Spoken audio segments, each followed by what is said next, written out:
যদি আপনি কোনো দলকে ভালোবাসেন বা কোনো দলের সদস্য হয়ে থাকেন তাও সমস্যা নাই, কিন্তু অন্য ভাইকে কাফের মনে করিয়েন না। আমার রিকোয়েস্ট এতটুকু, অন্য ভাইকে কাফের মনে করিয়েন না, সেও মুসলিম। আর এই অ্যারোগেন্সিটা কিন্তু ইবলিসের অ্যারোগেন্সি। ইবলিস বলেছিল না, জানা খায়রুম মিন, আমি তো তার চেয়ে উত্তম, খালাকতানি মিন নার, আমাকে আল্লাহ আপনি সৃষ্টি করেছেন আগুন দিয়ে, ওয়া খালাকতাহু মিন তিন, আদমকে সৃষ্টি করেছেন মাটি দিয়ে, আমি কেন ওকে সেজদা করতে যাব? এই যে এটাকে কি বলে, অ্যারোগেন্সি, অহংকার, উদ্ধত আচরণ, এই আচরণের কারণেই তো সে শয়তান হয়ে গেল। এটা কেমন, ওই যে ধর্মীয় কিছু বিভাজন আছে, একবার এক দলে ঢুকে গেছেন, অন্য ভাইকে আর ভাই মনে হয় না, সালাম দেওয়ার সময় খুঁজে খুঁজে সালাম দেয় যে ও আমার গ্রুপের কিনা, অন্য গ্রুপের হলে সালাম দেয় না। এই ন্যারো মাইন্ডেড মানসিকতা ত্যাগ করতে বলছে। আমরা সবাই মুসলিম, তিনি বলছেন ওয়ামান বারবার এই একটা বলেন, আপনারা তো শোনেন, ওয়ামান আহসানু কাওলাম মিম্মান দাআ ইলাল্লাহ ওয়া আমিলা সালিহান ওয়া ক্বালা ইন্নানি মিনাল মুসলিমিন। ওই ব্যক্তির চেয়ে শ্রেষ্ঠ আর ভালো কে আছে, আহসান কে আছে, যে ব্যক্তি বলে, যে ব্যক্তি মানুষকে আল্লাহর দিকে আহ্বান করে এবং নিজে সৎ আমল করে আর বলে আমি মুসলিমদের একজন, আমি মুসলিমদের একজন। নবী সাল্লাল্লাহু আলাইহি ওয়াসাল্লাম এই পরিচয় নিয়েই দাওয়াতি কাজ করেছেন, আমরা মুসলিম, এটা আমাদের মৌলিক পরিচয়। এরপরে আপনার কোনো যৌগিক পরিচয় থাকতে পারে, কিন্তু ওই পরিচয়কে কেন্দ্র করে আমরা আমাদের মধ্যে ডিভাইডেশন করব না, ক্রিয়েট করবো না, ইনশাআল্লাহ। ঠিক আছে ভাই, একমত তো নাকি? আলহামদুলিল্লাহ। এখন আমরা ধর্মীয় সাম্প্রদায়িকতা যেগুলো আমাদের দলীয়করণ, এই ফেরকাগুলো থেকে একটু ব্রড মাইন্ডেড হওয়ার চেষ্টা করি। যদি আপনি কোনো দলকে ভালোবাসেন বা কোনো দলের সদস্য হয়ে থাকেন তাও সমস্যা নাই, কিন্তু অন্য ভাইকে কাফের মনে করিয়েন না।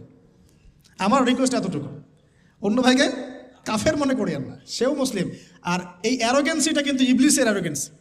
ইবলিস বলেছিল না, জানা খায়রুম মিন, আমি তো তার চেয়ে উত্তম, খালাকতানি মিন নার, আমাকে আল্লাহ আপনি সৃষ্টি করেছেন আগুন দিয়ে, ওয়া খালাকতাহু মিন তিন, আদমকে সৃষ্টি করেছেন মাটি দিয়ে, আমি কেন ওকে সেজদা করতে যাব? এই যে এটাকে কি বলে, অ্যারোগেন্সি, অহংকার, উদ্ধত আচরণ, এই আচরণের কারণেই তো সে শয়তান হয়ে গেল।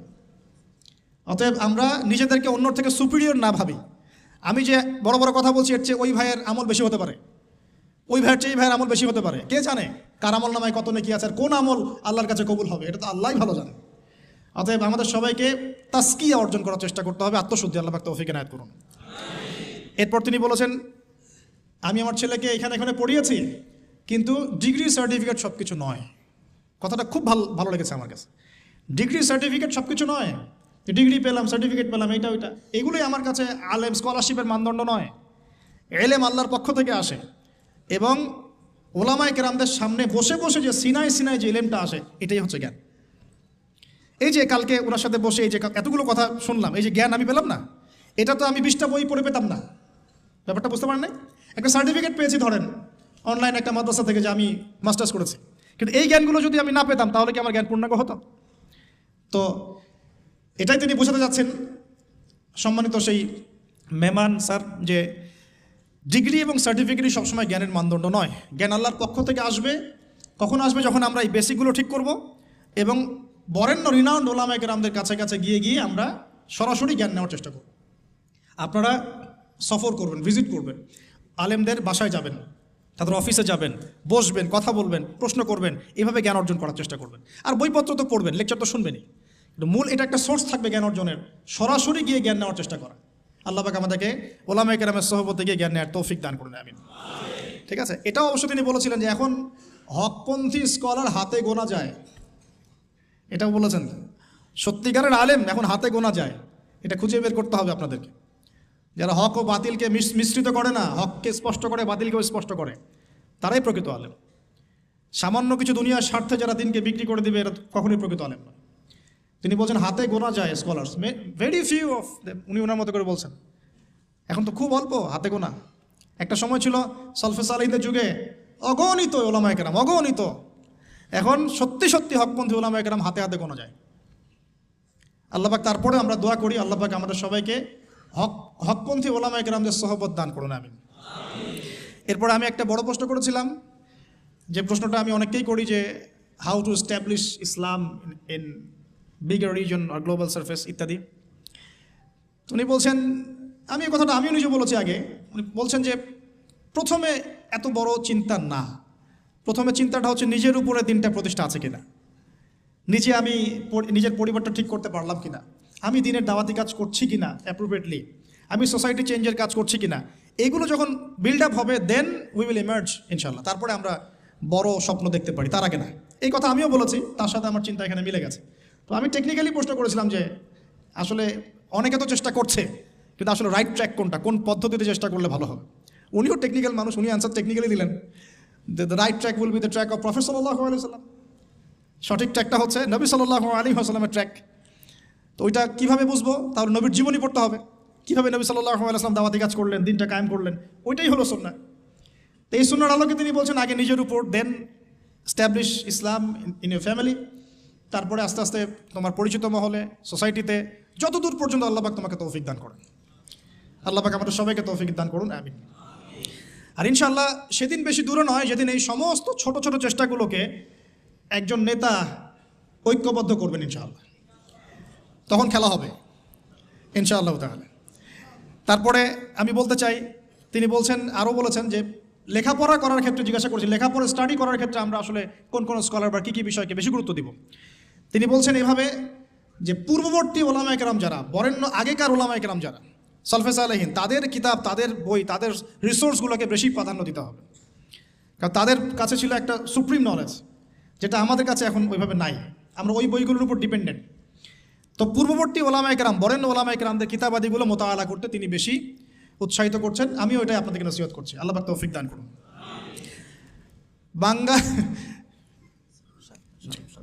ওকে, আমি শেষ করছি 10 মিনিটের মধ্যে ইনশাল্লাহ।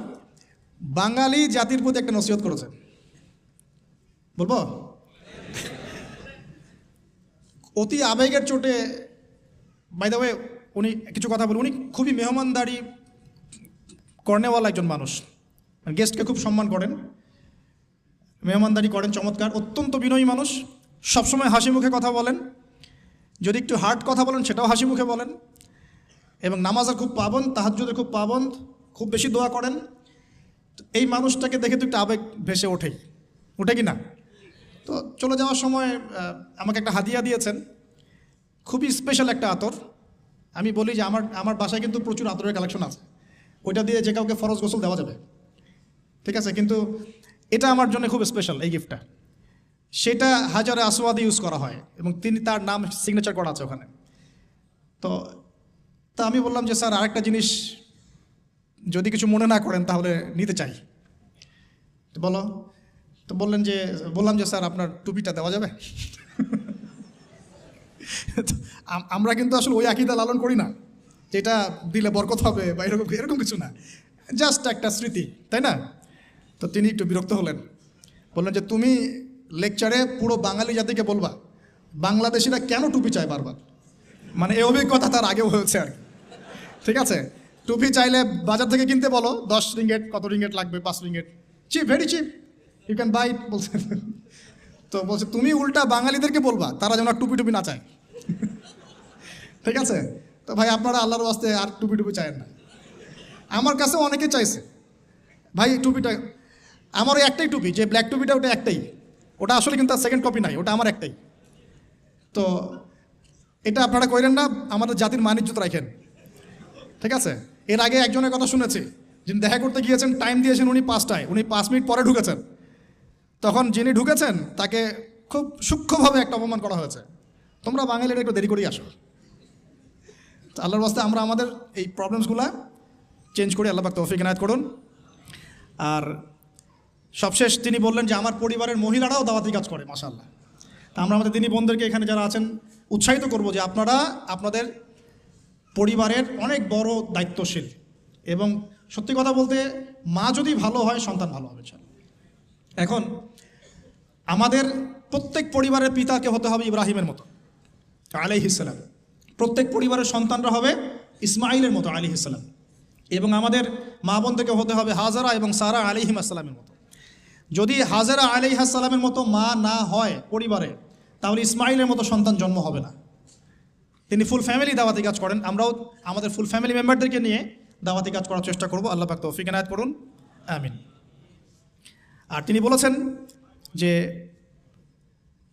আমরা এখন খুব রেস্ট প্রিয় জাতি হয়ে যাচ্ছি, আমাদের নামাজের সময় ঘুমের সময় থেকে বেশি হওয়া উচিত। আমাদের নামাজের সময়টা ঘুমের সময় থেকে বেশি হওয়া উচিত, এবং দাওয়ার ক্ষেত্রে আমাদেরকে অবশ্যই অমুসলিমদের মাঝে বেশি বেশি দাওয়াতি কাজ করা উচিত। আল্লাহ পাক আমাদেরকে তৌফিক দান করুন। এবং মুসলিমদের মধ্যে ইসলাহ এবং সংশোধনের কাজ করা উচিত, সবসময় দলিল প্রমাণ ভিত্তিক দাওয়াতি কাজ করা উচিত, এবং যে কথার প্রেক্ষিতে কোনো দলিল পাওয়া যাবে না সেটাকে দেয়ালে ছুঁড়ে ফেলে দেওয়া উচিত। এছাড়া আরও অনেক গল্প হয়েছে, সেগুলো আমি পাবলিকলি আর আলোচনা করছি না। আমরা এই সংক্ষিপ্ত সময়ের মধ্যে অনেক বিষয় উঠে আসলো। সর্বপ্রথম যে বিষয়টা আমরা ফোকাস করব, আল্লাহ পাকের জন্যে আমরা আমাদের দুনিয়া এবং আখিরাতে সব কাজ করবো ইনশাআল্লাহ। প্রতিটা কাজের ইখলাস ঠিক করবো ইনশাআল্লাহ। এরপরে আমরা সবাই 5 ওয়াক্ত নামাজি হয়ে যাবো ইনশাআল্লাহ। নামাজের ব্যাপারে খুব কঠোর থাকার চেষ্টা করবো ইনশাআল্লাহ। প্রতিটা কাজ সুন্নাহ মাফিক করার চেষ্টা করবো ইনশাআল্লাহ তাআলা। চেষ্টা করব যে প্রতিদিন দিনই ইলম অর্জনের চেষ্টা করা, কিছু কিছু করে হলে ইলম অর্জনের চেষ্টা করা, উলামায়ে কেরামদের দ্বারস্থ হওয়া এবং তাদের কাছে সরাসরি জ্ঞান শেখার চেষ্টা করব তাহাজ্জুদ গোজার হওয়ার জন্য, এবং বেশি থেকে বেশি সিজদায় আল্লাহর কাছে কান্নাকাটি করে দোয়া করার জন্য। আমাদের পুরো পরিবারকে নিয়ে আমরা ইসলামের জন্য কাজ করবো ইনশাআল্লাহ। সন্তানদেরকে মানুষ করবো ইনশাআল্লাহ, এমনভাবে মানুষ করব যাতে ওরা আগামী দিনে আল্লাহর জমিনে আল্লাহর দিন প্রতিষ্ঠা করতে পারে। ওদের হাতে যেন ইসলামী খিলাফার পতাকা উঠে ইনশাআল্লাহ আযজা ওয়া জাল। এবং সাম্প্রদায়িক হব না, ভেদাভেদে যাব না, বিভক্তির দিকে যাব না, আমরা একটা ঐক্যবদ্ধ প্ল্যাটফর্ম ক্রিয়েট করার চেষ্টা করবো ইনশাআল্লাহ। আল্লাহ পাক আমাদের সবাইকে কবুল করুন। আল্লাহ রাব্বুল আলামিন আজকের এই মাহফিলে যারা উপস্থিত আছেন, আল্লাহ পাক সকলের গুনাহগুলো মাফ করুন। আল্লাহ পাক আমাদের যে ভাইরা অক্লান্ত পরিশ্রম করে আজকের এই মাহফিলটা অ্যারেঞ্জ করেছেন, সকলের নেক হায়াতকে আল্লাহ পাক বৃদ্ধি করুন। খাস করে আমাদের অডিয়েন্সের মধ্যে ইয়াং জেনারেশন যারা আছেন, আমাদের যুবক যুবতী ভাই বোনেরা, সবাইকে আল্লাহ পাক দ্বীনের গভীর জ্ঞান অর্জনের তৌফিক দান করুন। সেই জ্ঞানকে কাজে লাগিয়ে আমল করার তৌফিক দান করুন, এবং খুসুসি আমল বাড়িয়ে দিন, গোপন আমল বাড়িয়ে দিন, এবং উম্মাকে ঐক্যবদ্ধ করার তৌফিক দান করুন। এই যৌবনকালটাকে আল্লাহর জন্য বিলিয়ে দেওয়ার তৌফিক দান করুন। আল্লাহ সুবহানাহু ওয়া তাআলা আগামী দিনে দিন ইসলামের বিজয়ে আমাদের সবাইকে জান মাল সময় শ্রম ব্যয় করে দাওয়াত এবং জিহাদ করার তৌফিক দান করুন। আমি আজকের মতো প্রিয় ভাইরা এখানে শেষ করতে বাধ্য হচ্ছি। আমার ফ্লাইট আছে, আমাকে চলে যেতে হচ্ছে। আপনাদের সবশেষে বলবো, পুরো মালয়েশিয়া যতগুলো প্রোগ্রাম হয়েছে, আপনাদের ব্যবহার, আপনাদের আতিথেয়তা, আপনাদের আন্তরিকতা, মেহমানদারিতা আমাকে মুগ্ধ করেছে আলহামদুলিল্লাহ। বারবার আসতে চাই। আর যদি কখনো হিজরত করে চলে আসতে হয়, আমার জন্য জায়গা একটু রাখেন, ঠিক আছে? আর আমার জন্যে, আমার পরিবারের জন্য, আমার সন্তান সবার জন্য দোয়া করবেন। আমরা আসলে সবাই ফুল ফ্যামিলি টুকটাক অসুস্থ আছে। আল্লাহ পাক যেন সকলকে শেফায়ে কামেলা দান করেন, আর দীর্ঘ নেক হায়াতে তৈয়বা দান করেন। আল্লাহ পাকের জমিনে দিনের বিজয় অর্জন করার, নিয়ে আসার তৌফিক আল্লাহ পাক দান করেন। এবং আমরা যে জায়গায় থাকি সেটা একটা ব্যাটলফিল্ড, সেখানে যেন আমরা ঈমান আমল নিয়ে টিকে থাকতে পারি, সেই দোয়া আমাদের জন্য করবেন ইনশাআল্লাহ। সুবহানাকা আল্লাহুম্মা বিহামদিক, আশহাদু আল্লা ইলাহা ইল্লা আনতা, আস্তাগফিরুকা ওয়া আতুবু ইলাইক। আসসালামু আলাইকুম ওয়া রাহমাতুল্লাহি ওয়া বারাকাতুহু। বারাকাল্লাহু ফীকুম, হাইয়াকুমুল্লাহ।